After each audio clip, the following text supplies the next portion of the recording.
واشف مرضانا ومرضى المسلمين. اللهم لا تدع لنا في مقامنا هذا ذنبا إلا غفرته، ولا مرضا إلا شفيته، ولا مبتلى إلا عافيته، ولا ميتا إلا رحمته، ولا آمين يا رب العالمين.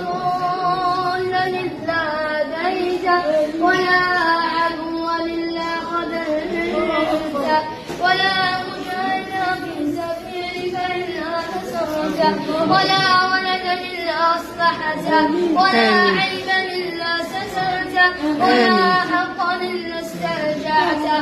اللهم هون علينا سكرات الموت وتوفنا وأنت راض عنا.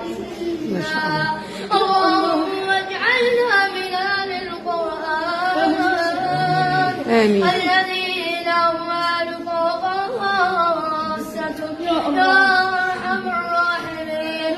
اللهم اجعلنا في الدنيا هاديين، وفي الآخرة مرحومين، ومن الحلال مرزوقين، ومن الحرام معصومين.